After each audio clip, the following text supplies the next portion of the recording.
رحم اللہ من قرأ الفاتحہ۔ حسبنا اللہ ونعم الوکیل ونعم المولا ونعم النصیر، لا حول ولا قوة الا باللہ العلی العظیم۔ اعوذ باللہ من الشیطان الرجیم، بسم اللہ الرحمن الرحیم۔ الحمد للہ الذی لا یبلغ مدحتہ القائلون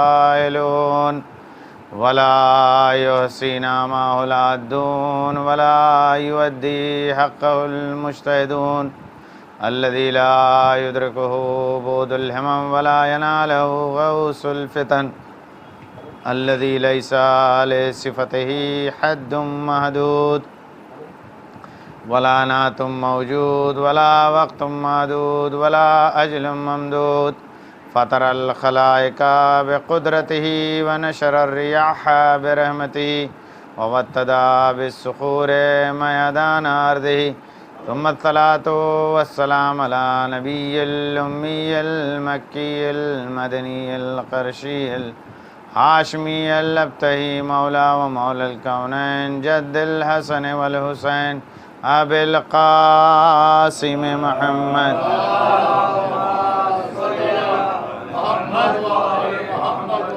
لا سیما ابن امی وولیہ ووزیرہ واخیہ غالب کل غالب مطلوب کل طالب مولانا علی ابن ابی طالب۔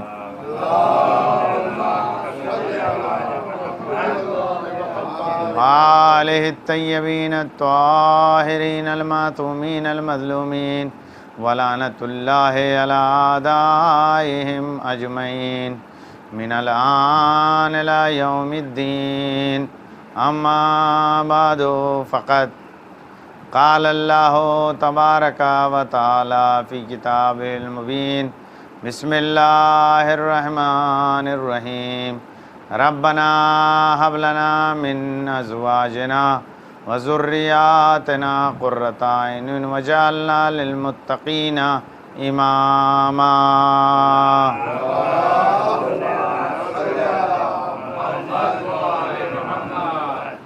حاضرین گرامی قدر، خلاق کائنات نے سرکار مصطفیٰ کے اوپر قرآن مجید کو نازل فرمایا۔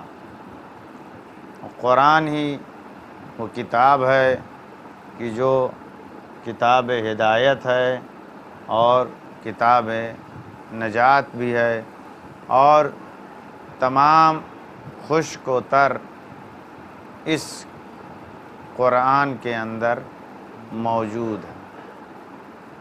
صرف انسان کو تدبر، غور و فکر کرنے کی ضرورت ہے۔ اگر انسان غور و فکر کرے تو یہ کتاب انسان کو اس کمال کی طرف لے جائے گی کہ انسان اس چیز کا تصور نہیں کر سکتا ہے،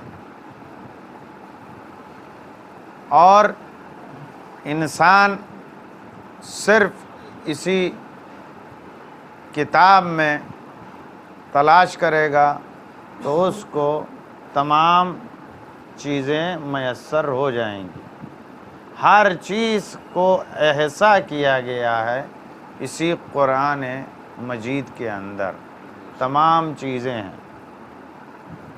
صرف یہ ہے کہ ہم اس کے اوپر نظر کریں، توجہ کریں، غور و فکر کریں۔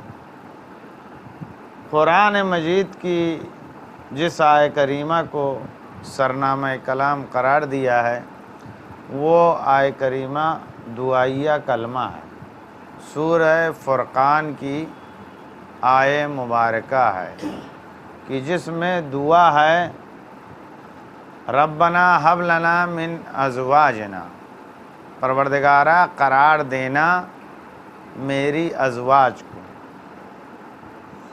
اور میری اولاد کو میرے آنکھوں کی ٹھنڈک،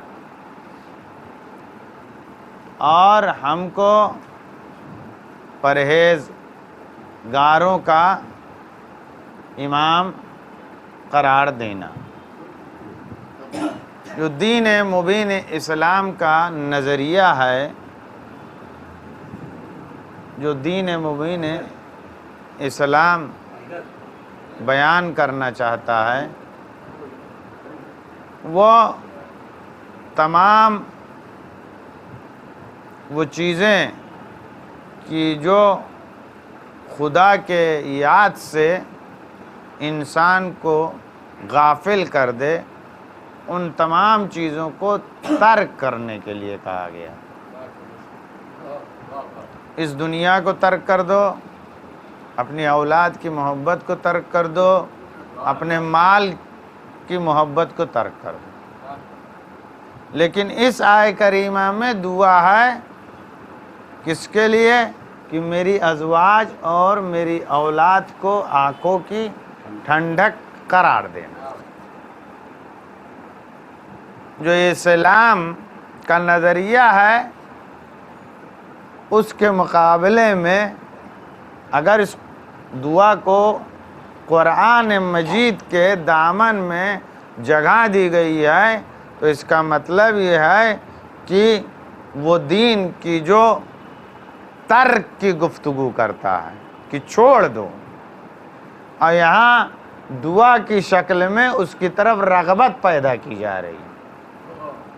توجہ کریے گا ان دو لفظوں کے اوپر کہ دین کہتا ہے ترک کرو، دنیا کو ترک کر دو، دنیا کے لوازمات کو ترک کر دو، اولاد کی محبت کو ترک کر دو، تمام جو لوازمات زندگی اور لوازمات دنیا ہے اس کو ترک کر دو۔ لیکن اس دعا میں اس کی طرف رغبت پیدا کی گئی ہے۔ ظاہر سی بات ہے، دعا ہے کہ ربنا ہب لنا من ازواجنا و ذریاتنا قرۃ اعین، کہ پروردگارہ میری ازواج کو اور میری اولاد کو آنکھوں کی ٹھنڈک قرار دینا۔ وہ دین جو ترک کی دعوت دے رہا ہے، یہاں دعا کی صورت میں دعا کرنے کی دعوت دے رہا ہے۔ ایک درود بھیجیے محمد والے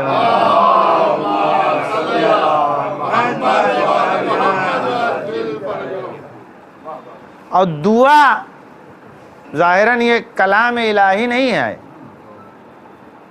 توجہ کریے گا، قرآن کلام الہی ہے۔ الف لام میم ذالک الکتاب لا ریب فیہ، بسم اللہ الرحمن الرحیم، الحمدللہ رب العالمین، بسم اللہ الرحمن الرحیم، یاسین والقرآن الحکیم، بسم اللہ الرحمن الرحیم، الرحمن علم القرآن، بسم اللہ الرحمن الرحیم، انا انزلناہ فی لیلۃ القدر، بسم اللہ الرحمن الرحیم، قل هو اللہ احد۔ یہ تمام کا تمام بسم اللہ الرحمن الرحیم، قل اعوذ برب الناس، آخری سورہ، یہ تمام کا تمام قرآن کلام الہی ہے۔ لیکن یہ دعا کلام الہی نہیں ہو سکتی، کیونکہ اللہ دعا نہیں مانگتا، اللہ دعا نہیں مانگتا، بلکہ وہ مستجاب الدعویٰ ہے، وہ دعاؤں کو قبول کرتا ہے، وہ دعاؤں کو قبول کرتا ہے، وہ دعا نہیں مانگ سکتا، اس لیے یہ کلام پروردگار نہیں ہو سکتا ہے۔ لیکن یہ دعا ہے، اور اس دعا کو قرآن مجید کے اندر جگہ دی گئی ہے۔ بس آپ اسی چیز کو محسوس کریے کہ دعا ہے کہ جس کو قرآن مجید کے اندر جگہ دی گئی ہے کہ میری آنکھوں کی ٹھنڈک بنانا اور مجھ کو پرہیزگاروں کا پیشوا بنانا۔ تو دو صورت ہے، ایک تو یہ ہے کہ جس کے زبان سے یہ کلام نکلا اللہ کو اتنا پسند آیا کہ اس نے قرآن میں جگہ دے دی، اور دوسری صورت یہ بھی ہے کہ جس نے دعا کی ہے تو رب نے اپنی کتاب میں جگہ دی ہے، تو صاف اور واضح اور روشن ہوتا ہے کہ جب رب نے اپنی کتاب میں اس دعا کو جگہ دی ہے تو یہ دعا قبول ہو چکی ہے، کیونکہ رب نے اپنی کتاب میں اس دعا کو جگہ دی ہے۔ اب عزیزان گرامی، جو اس سے منسلک ہوگا اور متصل ہوگا وہ کامیاب ہوگا، کیونکہ دعا بھی قبول ہے اور جو متصل ہوگا وہ بھی مقبول ہو جائے گا۔ ایک درود بھیجئے محمد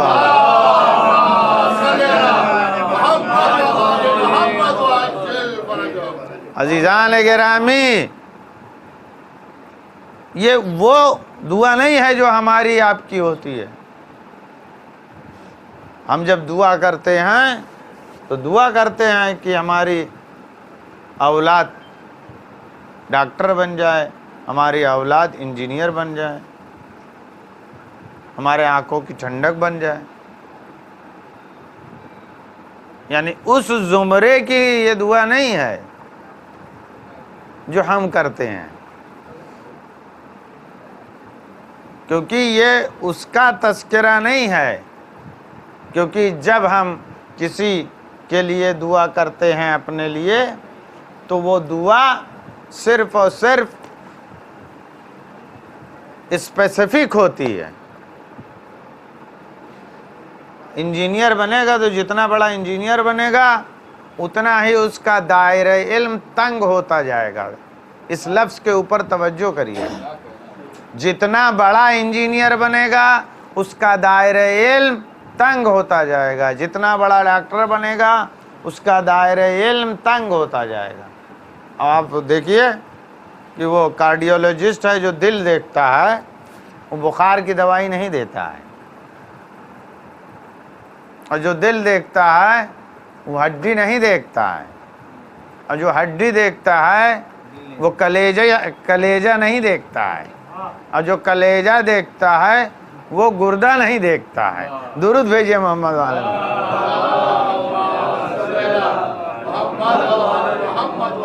اور انسان افتخار کرتا ہے، افتخار کہ میرا بیٹا کارڈیولوجسٹ ہے، میرا بیٹا لیور اسپیشلسٹ ہے۔ عزیزان گرامی، دائرہ تنگ ہوتا ہے دنیاوی علوم میں یا دنیاوی ترقی میں، دائرہ تنگ ہوتا ہے، اسی لیے دیکھیے عمرہ کا دل تنگ ہوتا ہے۔ درود بھیجئے محمد والے محمد۔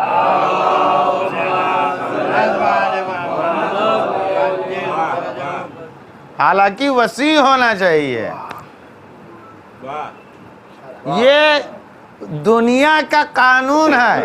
آپ دیکھیے کہ علم کے اعتبار سے بھی اس کا دائرہ تنگ ہوتا ہے، اور مال کے اعتبار سے بھی جب وہ ترقی کرتا ہے تو وہ تنگ دل ہو جاتا ہے۔ ارے صاحب تنگ دل بنیے، سنگ دل مت بنیے۔ درود بھیجئے محمد والے۔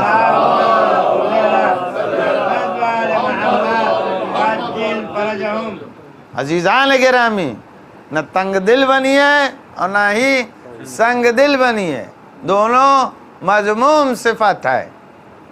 تو عزیزان گرامی، جو گفتگو ہے یہ ہے کہ یہ تنگی کی گفتگو نہیں ہے کہ جو دنیا والے گفتگو کرتے ہیں اور وہ دائرہ تنگ ہو جاتا ہے بلندی کی طرف جانے کے بعد، بلندی کے طرف جب جاتا ہے تو وہ ختم ہونے والا ہوتا ہے۔ جیسے علم کا دائرہ تنگ ہو جاتا ہے، مال کا بھی دائرہ تنگ ہو جاتا ہے، تمام دنیا کا دائرہ بھی تنگ ہو جاتا ہے، لیکن اس آیت میں جو تذکرہ ہے وہ تنگ دل اور سنگ دل کا نہیں ہے۔ نہ تنگ دل کا ہے نہ سنگ دل کا ہے. اگر کوئی آ گیا تو پورا مال عطا کر دیا، اور اگر کوئی جانور بھی آ گیا تو اس کی ضمانت لے لی. ایک درود بھیجیے محمد والے.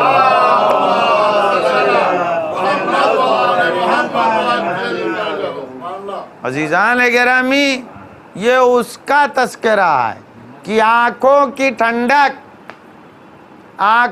ٹھنڈک اور پرہیزگاروں کا امام ہم کو قرار دیا. یعنی اس چیز کا تذکرہ ہے کہ جو فکر بشریت تک پہنچ نہیں سکتی ہے. ہم اگر غور کریں، فکر کریں تو ہم وہاں تک پہنچ نہیں سکتے ہیں. ہم اپنے آپ کو منسلک کرتے ہیں اور مربوط کرتے ہیں. منسلک اور مربوط کرنا، یہی پیغام ہے امام رضا علیہ السلام. آپ حضرات تھوڑا تھوڑا آگے آ جائیں تاکہ بعد میں آنے والے.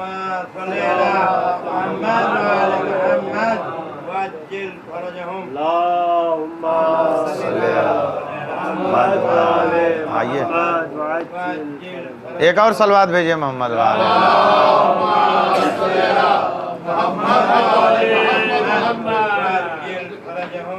عزیزان گرامی، یہ تمام گفتگو اسی کی ہے کہ منسلک کرنا ہے اور ارتباط پیدا کرنا ہے، اور اسی چیز کو امام رضا علیہ السلام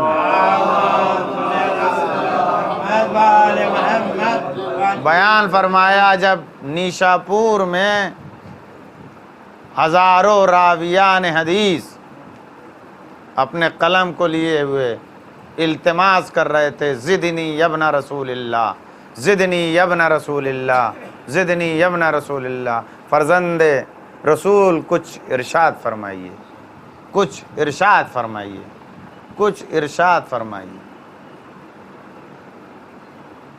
آپ نے التماس پہ ارشاد فرمایا کہ کلمۃ لا الہ الا اللہ حسنی فمن دخل حسنی امن من عذابی. آپ کا ناقہ چند قدم چلا تو آپ نے محمل کا پردہ ہٹایا اور فرمایا بشروطہا وانا من شروطہا، اور شرطوں کے ساتھ یہ کلمہ لا الہ الا اللہ قلع ہے، اور میں اس کی ایک شرطوں میں سے شرط ہوں. کلمہ لا الہ الا اللہ ایک قلع ہے، یعنی کلمہ لا الہ الا اللہ ایک قلع ہے، جو بھی اس میں داخل ہو گیا وہ امن من عذابی، میں خدا کی جو عذاب کرنے والا ہوں میں بچاؤں گا.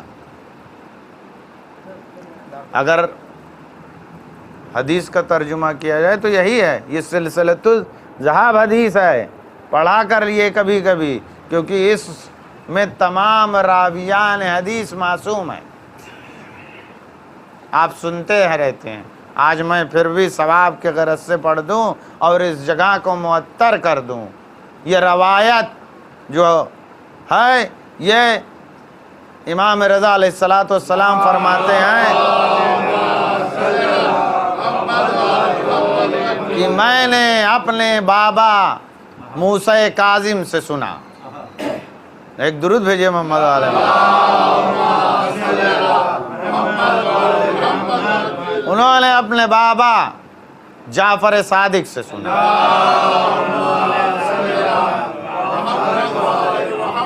انہوں نے اپنے بابا محمد باقر سے سنا.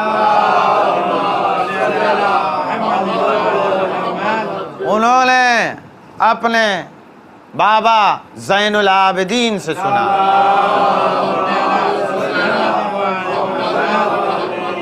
انہوں نے اپنے بابا سرکار سید الشہداء سے سنا، انہوں نے اپنے بابا مولائے متقیان علی ابن ابی طالب سے سنا، انہوں نے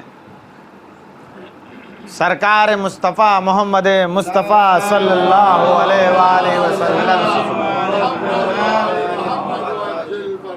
اور سرکار نے جبریل سے سنا، اور جبریل نے اس روایت کو لوح سے نقل کیا کہ کلمہ لا الہ الا اللہ میرا قلعہ ہے، جو بھی اس میں داخل ہو جائے گا وہ میرے عذاب سے نجات پا جائے گا۔ اللہ نے ایک حدود معین کیا ہے، ایک بلڈنگ بنائی ہے، ایک پرمیسس بنایا ہے کہ جس کو کلمہ لا الہ الا اللہ کہا جاتا ہے، جو بھی اس میں داخل ہو جائے۔ عزیزان گرامی، تمام ادیان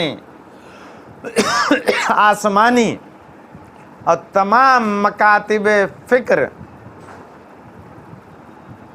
جو اسلام کے ہیں، مکاتب فکر اسلامیہ، اس میں سب سے بہترین اعلیٰ اور بالا نظریہ اگر توحید کا ہے تو وہ اہل بیت کا مکتب ہے۔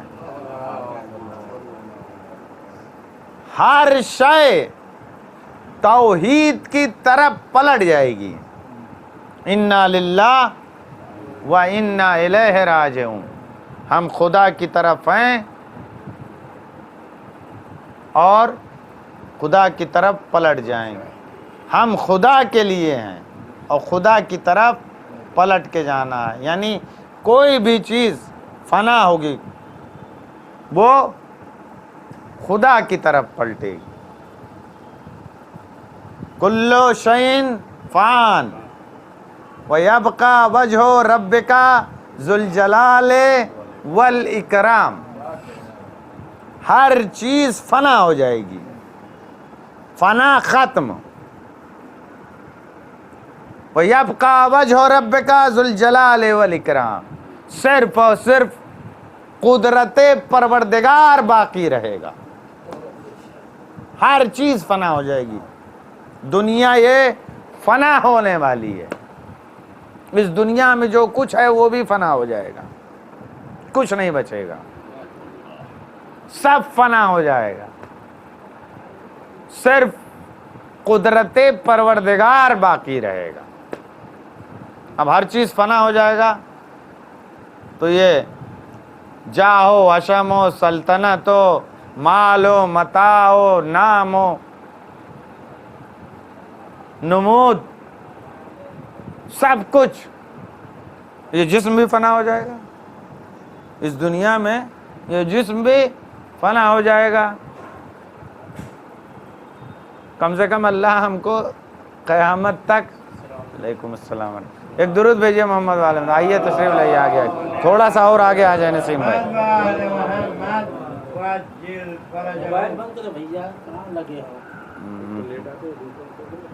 ایک درود بھیجیے محمد والے میں، آئیے آئیے، تھوڑا جگہ بنائے، تھوڑا سا جگہ بنائے۔ ہر چیز فنا ہو جائے گی،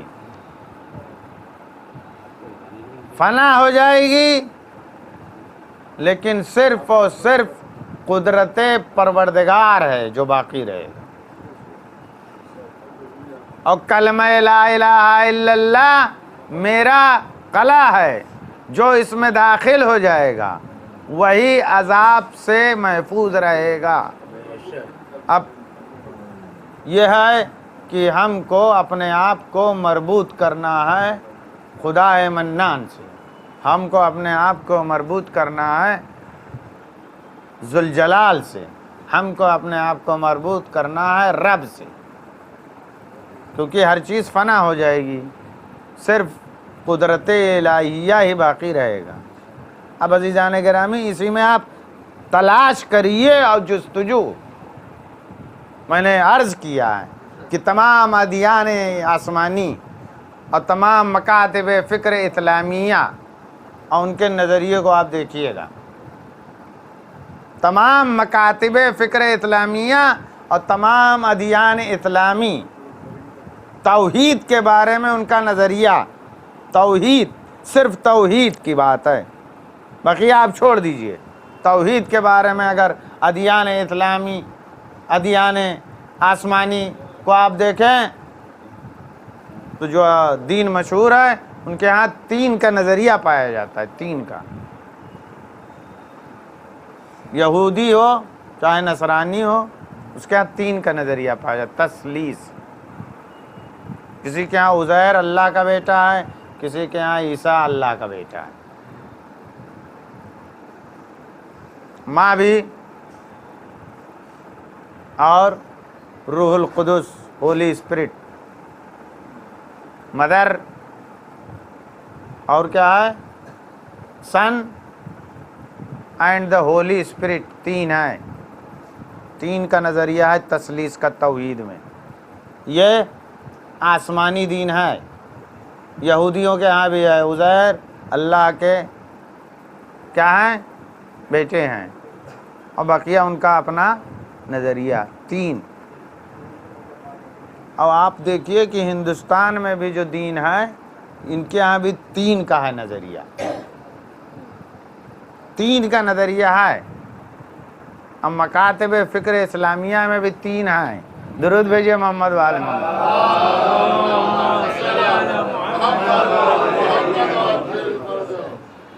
3 کے اوپر آپ توجہ کر لیجئے گا کہ یہ 3 کا ہے معاملہ۔ توحید جو ہے وہ توحید سالم چاہیے، اللہ کو مخدوش نہیں چاہیے، اور ہر چیز کو توحید کی طرف پلٹنا، تمام عمل توحید کی طرف پلٹ جائیں گے، ہر چیز فنا ہو جائے گی توحید کی طرف۔ تمام مسلمان توحید ہی کی گفتگو کرتے ہیں، لیکن آپ توحید کے نظریے کو دیکھیں گے تو توحید کا نظریہ جو ادیان اسلامی کا ہے وہ مخدوش ہے، کیونکہ وہ 3 خداؤں کے قائل ہیں۔ خدا کیا ہے؟ قل هو اللہ احد، اللہ یکتا ہے، ایک بھی نہیں ہے، یکتا ہے۔ ایک ہوتا تو اس کا آدھا بھی بنتا، ایک ہوتا تو اس کا دوسرا بھی ہوتا، اس لیے وہ احد ہے۔ اور احد ہی کے مقابلے میں کیا ہے؟ اللہ الصمد، یعنی اللہ بے نیاز بھی ہے، وہ یکتا بھی ہے اور وہ بے نیاز بھی ہے۔ ہم یہاں بیٹھے ہیں، توجہ کریے گا، ہم یہاں بیٹھے ہیں، آپ اسلام کا مطالعہ کریے، علماء کے مجلس کے علاوہ کسی کا بھی اکٹھا ہونا درست نہیں ہے،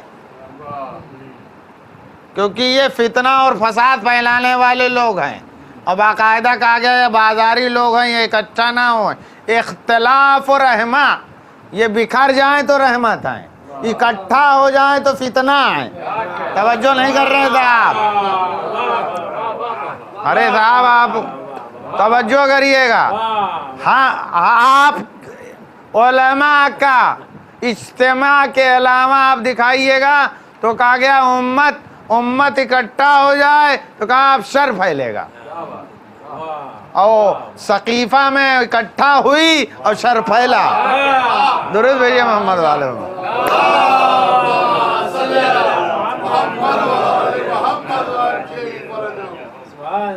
امت کا اکٹھا ہونا شر ہے، اختلاف جو ہوگا یعنی جب یہ امت بکھر جائے گی، بکھرے ہوئے ہوں گے تب رحمت ہے، یعنی سب اپنا جاب کریں گے، کوئی انجینئر ہے تو وہ اپنے کام پہ ہے، ڈاکٹر ہے وہ اپنے کام پہ ہے، کوئی بلڈنگ بنانے والا ہے وہ بلڈنگ بنا رہا ہے، سب اپنے اپنے کام پہ ہے، تو رحمت ہے، یعنی لوگوں کو اس سے فائدہ پہنچ رہا ہے۔ اب جب اکٹھا ہو جائیں گے تو اب دیکھیے شر پھیلتا ہی نہیں، 4 آدمی اگر اکٹھا ہوں تو یہ ہمارا اکٹھا ہونا بھی اسی زمرے میں ہوتا، لیکن ہم نے اس کو کنورژن کیا ہے۔ زینوا مجالسکم بذکر علی ابن ابی طالب،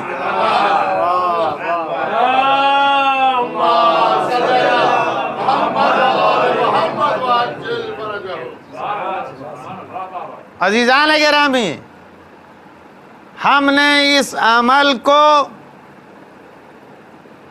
بدلا۔ کیسے بدلا؟ ہمارا اکٹھا ہونا درست نہ ہوتا، ہم نے علی کا ذکر کر دیا، ہم نے خاندان رسالت مآب کا ذکر کر دیا،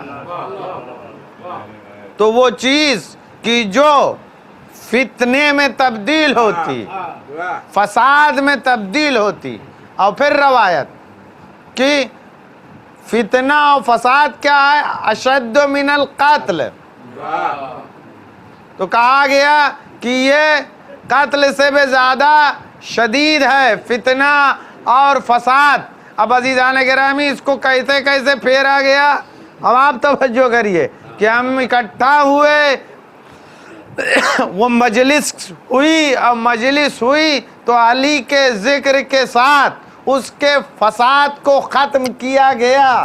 جیسے ایک ڈاکٹر ہے جب وہ دوائی دیتا ہے تو دوائی دینے کے بعد اس کو بیلنس کرنے کے لیے بھی اور 2-4 دوائیاں دی جاتی ہیں، میڈیکل اسٹور سے ڈائریکٹ دوائی خریدی جائے گی تو انسان کیا ہے؟ مر جائے گا، ہلاک ہو جائے گا۔ عزیزان گرامی، جو طبیب نفس ہے وہ علی الرضا ہے۔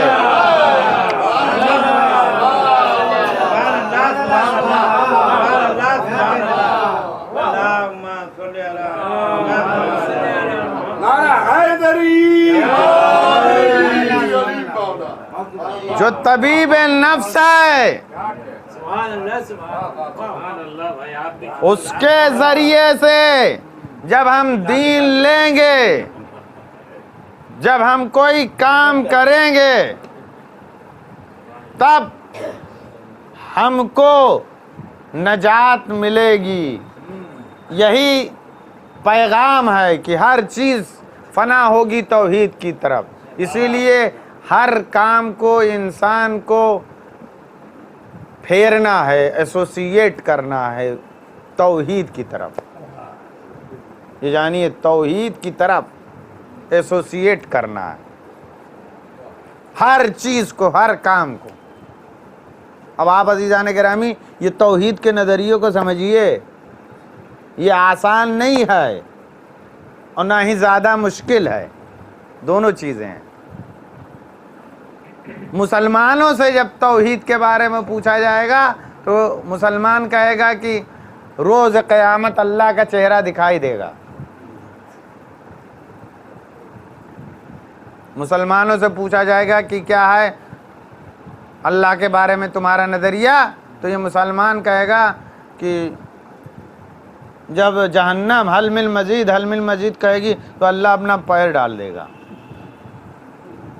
روسٹڈ لیگ کے ساتھ۔ اللہ توجہ کریے گا،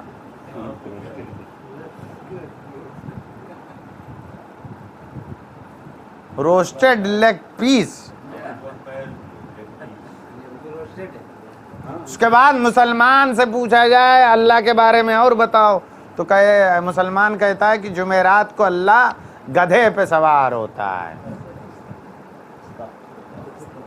اور مسجد کے چھت پہ اترتا ہے۔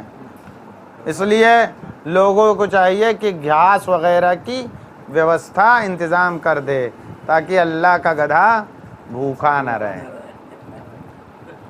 عزیزان گرامی، جو رازق ہے اس کا گدھا بھوکا رہے گا تو کیا فائدہ ہوگا؟ ہم نے توجہ نہیں کی. ایک درود بھیجیے محمد والے پنیا ہی پنیا ہے کہاں گیا؟ ایک اور درود بھیجیے.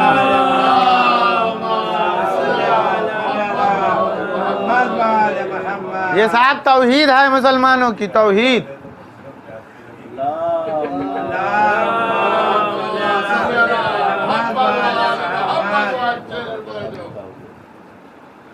تو یہ توحید ہے مسلمانوں کی کہ جو مخدوش ہے کہ روز قیامت اللہ کا دیدار ہوگا.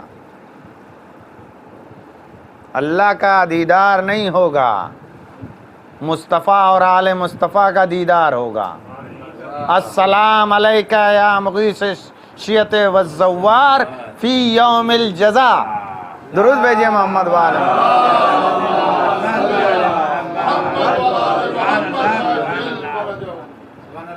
کہ جو مدد کرنے والے ہیں کس کی؟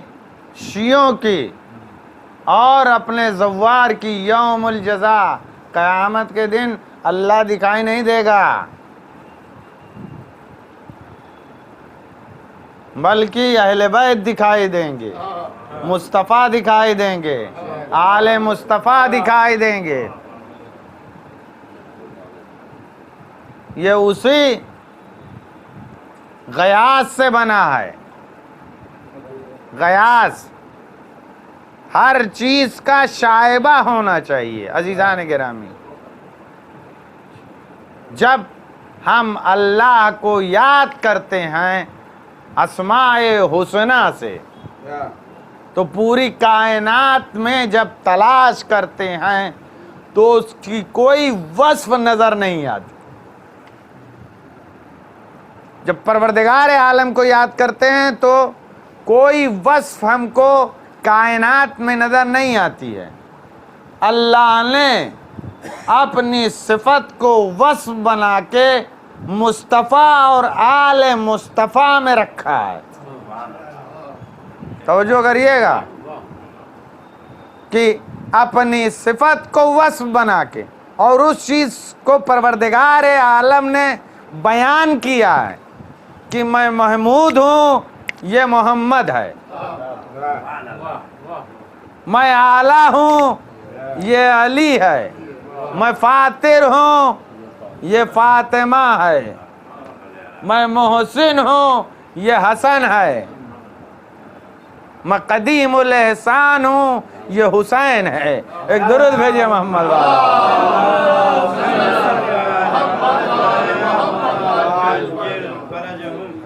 عزیزان گرامی, اسی چیز کو سمجھنے کی ضرورت ہے کہ ہر عمل کو پلٹانا ہے توحید کی طرف, اور اس کی نظارت کوئی نہیں کر سکتا. آپ بتائیے اللہ کی فَبِأَيِّ آلَاءِ رَبِّكُمَا تُكَذِّبَانِ, خدا کی کون کون سی نعمتوں کا انکار کرو گے اور خدا کی کون کون سی نعمتوں کا تم جواب دو گے؟ یہ بتاؤ.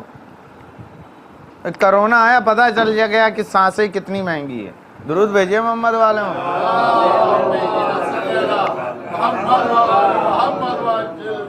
ہاں صاحب توجہ کریے کہ یہ سانسیں کتنی مہنگی ہے معلوم ہوا. اب آپ سوچئے کہ کیسے انسان اس رب کے مقابلے میں اپنے اعمال نامے کو پیش کرے. اس کو 1000 گنا آپ کیسے کنورٹ کریں گے؟ ممکن نہیں ہے, ممکن نہیں ہے. کسی بھی مکاتب فکر میں, کسی بھی ادیان اسلامی میں وہ طریقہ نہیں پایا جاتا ہے کہ اس کو کئی گنا تبدیل کر دے. پانی پیا مباح ہے, نعمت خدا سے مستفیض ہوئے, اس کا تم کو حساب دینا ہے. لیکن جیسے ہی تم نے پانی پیا اور پینے کے بعد کہا صلوات بر حسین لعنت بر یزید, ویسے ہی تم نے اس نعمت کا شکریہ بھی ادا کر دیا اور ساتھ ساتھ میں اجر الہی کے بھی مستحق قرار پائے. آپ کے پاس کوئی طریقہ اور سلیقہ نہیں تھا کہ آپ اس کی نعمتوں کا حساب دیتے، آپ اس کی نعمتوں کے استعمال کے بعد اس کا نذرانہ پیش کر سکتے۔ یہ اہل بیت اور مصطفیٰ کا گھرانہ ہے جو بتائے گا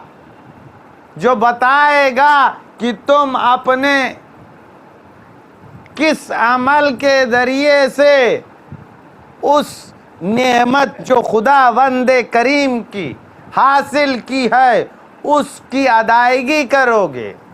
آپ بتائیے، پانی آتا ہے بل دینا پڑتا ہے، لائٹ آتی ہے بل دینا پڑتا ہے، گیس آتی ہے بل دینا پڑتا ہے، تو اللہ نہیں کہے گا کہ وہاں گئے تھے یہ گھر بھی ہے اس کا بھی ہاؤس ٹیکس دینا پڑتا ہے؟ درود بھیجیے محمد والے۔ تو مرنے کے بعد اللہ پوچھے گا نہیں، یہ آنکھ دی تھی اس کا بل بھرو، زبان دی تھی بل بھرو، کان دیے تھے بل بھرو، ہاتھ اور پیر دیے تھے بل بھرو۔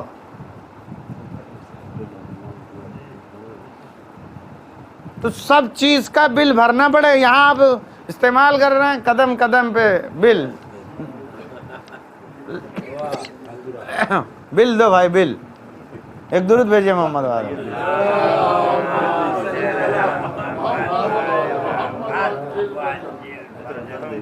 بل آپ یہاں دے رہے ہیں تو مرنے کے بعد بھی تو بل دینا پڑے گا، آنکھ کا بل دینا پڑے گا، زبان کا بل دینا پڑے گا، کان کا بل دینا پڑے گا، ہاتھ کا بل دینا پڑے گا،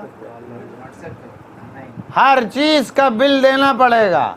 آپ نے جو نعمت پروردگار کو استعمال کیا ہے، نعمت پروردگار سے مستفید ہوئے ہیں، اس کا عوض دینا پڑے گا، نذرانہ دینا پڑے گا۔ دنیا میں کوئی بھی مکاتب فکر نہیں ہے کہ جو بھی نعمت سے ہم مستفید ہوئے ہیں اس کا نذرانہ ہم پیش کر سکیں بارگاہ رب میں، لیکن جب اہل بیت کے در پہ آئیں گے تو اہل بیت بتائیں گے کہ اس کا نذرانہ ہم تم کو بتائیں گے۔ جب آنکھوں کا نذرانہ دینا ہوگا تو علی کے چہرے کی طرف دیکھ لو گے تو یہ عبادت ہو جائے گی۔ زبان کا نذرانہ دینا ہوگا تو علی کا ذکر کر دینا، یہ تمہارے لیے عبادت ہو جائے گی۔ ایک درود بھیجیے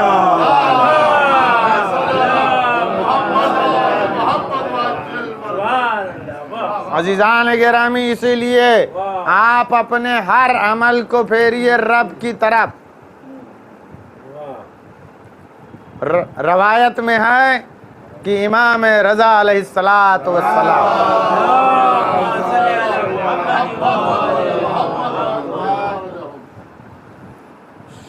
شہر میں پہنچے، وہاں ایک میت ہو گئی تھی۔ امام آگے بڑھے، امام نے کاندھا دیا اس کو، اور جو اصحاب ساتھ میں تھے ان سے فرماتے ہیں کہ جو بھی میت کو کاندھا دے گا خدا اس کے گناہوں کو بخش دے گا۔ اس کے بعد امام جب وہ جنازہ قبر میں اتارا جانے لگا تو امام اس کے قریب گئے اور امام فرماتے ہیں فلاں ابن فلاں میں تم کو جنت کی بشارت دیتا ہوں۔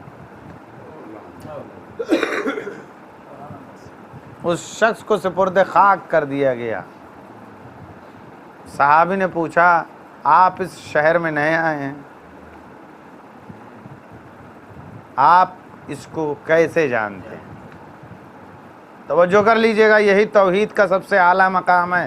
اگر سمجھ گئے تو میری محنت وصول ہو جائے گی جس مرحلے پہ میں لے کے آیا ہوں آپ کو۔ ایک درود بھیجیے محمد والے محمد۔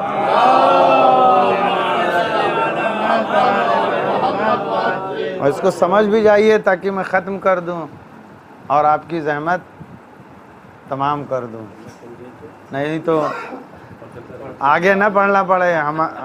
ہمارے حساب سے ہمارا وقت پورا ہو چکا ہے، کیونکہ میں زیادہ طولانی نہیں پڑھتا ہوں، آپ کو زیادہ تکلیف نہیں دیتا ہوں، میں اپنے مقصد تک پہنچ چکا ہوں، اور ہم کو ناراحت بھی نہ کریں. ایسا نہیں ہے کہ ختم ہو گیا تو نہیں پڑھوں گا، پڑھ بھی سکتا ہوں، ہمارے پاس تیار رہتا ہے. درود بھیجیے محمد.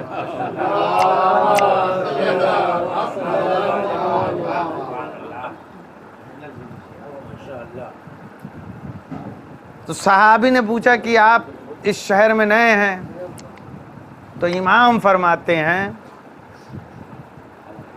کہ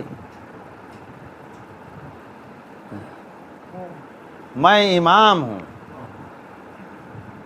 جب بھی کوئی میرے چاہنے والا نیک کام کرتا ہے تو ہم مسرور ہوتے ہیں. اور دوسرا جملہ کہ جب میرا کوئی چاہنے والا گناہ کرتا ہے تب میں اس کے لیے مغفرت کی دعا کرتا ہوں. اب آپ نے توجہ نہیں کی صاحب. درود بھیجئے محمد والے محمد.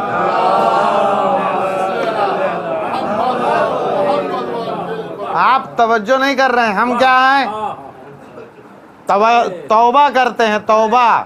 اور یہ جوانوں سے میں کہنا چاہوں گا کہ استغفار کرتے رہیے، کیونکہ اللہ استغفار کے ذریعے سے روزی میں اضافہ کرتا ہے. ہمارے یہاں کا جو وہ پرانا کانسیپٹ ہے کہ جب آدمی قبر سے ملحق ہوگا تب استغفار کرنا چاہیے، یہ نظریہ اصلاً قابل قبول نہیں ہے. استغفار کرتے رہنا چاہیے. عزیزان گرامی، استغفار ہمارا کیا ہے؟ ہم نے استغفار کیا، استغفر اللہ ربی و اتوب الیہ، اس کے بعد تھوڑی دیر بعد نکلے پھر اسی میں لگ گئے لہو لعب میں. یعنی ہماری مغفرت بھی وہاں تک نہیں پہنچتی. توجہ کر لیجیے گا، ہماری مغفرت بھی وہاں تک نہیں پہنچتی. اس مغفرت کو پہنچنے کے لیے معصوم زبان ہونی چاہیے.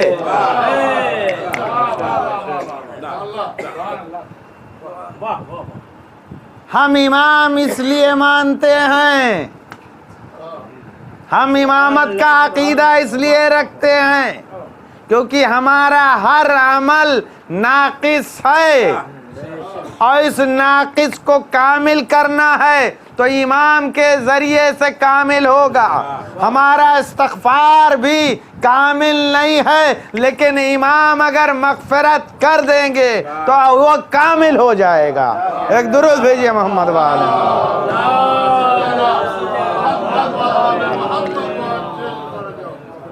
عزیزان گرامی، اس چیز کو سمجھنے کی کوشش کریے. اسی لیے ہر عمل کو اپنے ناقص سمجھیے اور امام سے رابطہ قائم کریے کہ امام دعا گو ہو کہ ہمارا یہ عمل قبول ہو جائے جو ہم نے انجام بھی دیا ہے. ہم انجام دے رہے ہیں، انجام دہی میں بھی آپ بتائیے کہ کون سا عمل ہم خضوع خشوع تذلل سے انجام دیتے. شرط عمل ہے، یہ جانیے گا. یہ ویسے نہیں ہے کہ مولانا صاحب بول کے چلے گئے.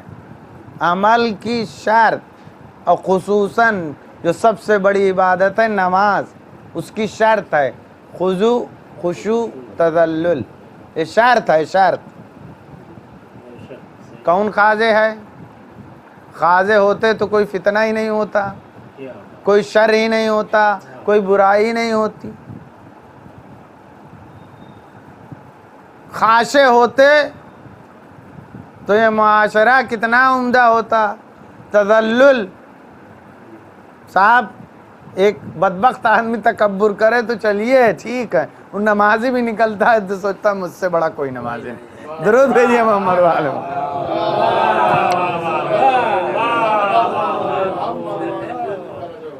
توجہ کر لیجئے گا اس کے اوپر. تو ہر عبادت اور ہر عمل جو قبول ہوگا وہ امام کے ذریعے سے ہوگا. اسی لیے امام سے رابطہ رکھیے اور امام سے منسلک رہیے، کیونکہ امام سے جب ہم منسلک رہیں گے، امام سے رابطہ رکھیں گے، تبھی عمل قبول ہوگا اور تبھی عمل وہاں تک پہنچے گا۔ ورنہ ہے کہ سب خالی دامن ہی ہوں گے، اکثریت خالی دامن ہوگی۔ اسی لیے معصوم کی سیرت پہ عمل کریے، پیروی کریے امامت کی، اپنے آپ کو امام کے قریب کرنے کی کوشش کریے۔ جب آپ قریب ہوں گے تبھی آپ کو لذت حاصل ہوگی عمل کی۔ یہ جو ہمارے پاس عمل کی لذت نہیں پہنچتی، وہ صرف اسی لیے نہیں پہنچتی۔ عزیزان گرامی، آج ہم جس کی یاد کے لیے بیٹھے ہیں وہ غریب الغربا، ارباب ادا وہ غریب الغربا ہے۔ روایت کہتی ہے کہ جب مدینے سے آپ کو لے جانے لگے تو امام رضا علیہ السلام نے تمام خاندان والوں کو اکٹھا کر لیا، اور اکٹھا کرنے کے بعد فرماتے ہیں کہ میں جا رہا ہوں، اب میں واپس نہیں آؤں گا، میں مسافر ہوں، مجھ پہ گریہ کر لو۔ ارباب ادا تمام اہل بیت نے اس بات کو ذکر کیا ہے کہ آپ طوس کی سرزمین پہ دفن ہوں گے، آپ کو مدینے سے بلایا گیا اور مدینے سے خراسان آپ آئے، اور جیسا مامون چاہتا تھا کہ آپ کو شہید کیا جائے، لہذا آپ کو زہر دغا دیا گیا۔ تاریخ یہ کہتی ہے کہ ایک رنگ آتا تھا اور چلا جاتا تھا، پھر دوسرا رنگ آتا تھا۔ اس زہر کی شدت کو آپ برداشت نہ کر سکے اور آپ کی شہادت واقع ہو گئی۔ باعجاز امام آئے، آپ کو غسل دیا گیا، آپ کو کفن پہنایا گیا، آپ کو سپرد خاک کر دیا گیا۔ لیکن ارباب ازا امام رضا علیہ السلام اپنے جد کو بہت یاد کرتے تھے، اور اپنے صحابی ریان ابن شبیب سے فرماتے ہیں کہ یا ابن شبیب ان کنتا باقیا علی شیء فابکی علی الحسین۔ اے ریان ابن شبیب، انسان کے فطرت میں یہ پایا جاتا ہے کہ وہ روئے، جب بھی تمہارا رونے کا دل چاہے فابکی علی الحسین، تو تم میرے جد حسین پہ رویا کرو، لِأَنَّهُ ذُبِحَ كَمَا ذُبِحَ الْكَبْشُ، اس لیے کہ کربلا کی سرزمین پر میرے جد کو ایسے ہی ذبح کر دیا گیا جیسے گوسفند کو ذبح کر دیا جاتا ہے۔ ارباب ازا ماں جائی بہن اس منظر کو دیکھ رہی تھی، حسین کے سر و تن میں جدائی ہو رہی تھی، زمین کربلا کو زلزلہ تھا، فرات کا پانی نیدو اچھل رہا تھا۔ ارباب ازا حسین کا جنازہ کربلا کی زمین پہ پڑا ہوا تھا، اجرکم علی اللہ، یہ ایسا جنازہ ہے کہ جس کو غسل نصیب نہ ہوا، جس کو کفن نصیب نہ ہوا، بلکہ گھوڑے دوڑ رہے تھے، جنازہ پامال ہو رہا تھا، ماں جائے بہن منظر دیکھ رہی تھی، کوئی نہ مونس تھا نہ کوئی آب۔ الا لعنت اللہ علی القوم الظالمین وسیعلم الذین ظلموا ای منقلب ینقلبون۔ پروردگار عالم بحق محمد وآل محمد اس قلیل سی عبادت کو قبول فرما۔ پروردگار عالم بحق محمد وآل محمد ہمارے گناہان صغیرہ اور کبیرہ کو بخش دے، ہمارے والدین کی مغفرت فرما، ہمارے مرحومین کی مغفرت فرما، ان کے درجات میں بلندی عنایت فرما، جوار معصومین میں جگہ عنایت فرما، سفر اہل بیت کا مہمان قرار دے۔ پروردگار عالم بحق محمد وآل محمد پرچم اسلام کو سربلند اور پرچم کفر کو سرنگو فرما۔ پروردگار عالم بحق محمد وآل محمد ظالمین کو نیست و نابود فرما۔ پروردگار عالم بحق محمد وآل محمد حاضرین و صاحب خانہ کی دلی حاجات مستجاب فرما، ان کی تمام مشکلات رفع فرما، ان کے رزق میں خیر و برکت عنایت فرما، ان کو تمام دنیاوی اور آسمانی بلاؤں سے محفوظ فرما۔ پروردگار عالم بحق محمد وآل محمد صاحب خانہ کے گھر پر رحمت و برکت نازل فرما۔ پروردگار عالم بحق محمد وآل محمد جو مشتاق حج و زیارات ان کو مشرف فرما۔ پروردگار عالم بحق محمد وآل محمد جو بے روزگار ان کو روزی عنایت فرما، جو برسر روزگار ان کے رزق میں خیر و برکت عنایت فرما، جو بے اولاد ان کو اولاد نرینہ کی نعمت عنایت فرما۔ پروردگار عالم بحق محمد وآل محمد بہترین دعا یہ ہے خون منتقم حسینی امام زمانہ کے ظہور میں تعجیل فرما، حضرت کے اعوان و انصار میں شمار فرما، حضرت کو ہم سے راضی اور خوشنود فرما۔ اللہم تقبل منا وانکا انت السمیع العلیم و سمیع الدعا۔ ما شاء اللہ ولا حول ولا قوة الا باللہ العلی العظیم۔ سبحان ربک رب العزت عما یصفون وسلام علی المرسلین والحمد للہ رب العالمین۔ آپ حضرات سے التماس ہے ایک مرتبہ سورہ حمد اور 3 مرتبہ سورہ اخلاص کی تلاوت کر کے صاحب خانہ کے مرحومین کی روح کو اصال کریں۔ اللہم صلی اللہ محمد وعلی اللہم صلی اللہ محمد وعلی محمد اللہم صلی اللہ محمد وعلی محمد۔ بسم اللہ الرحمن الرحیم۔ الحمد للہ۔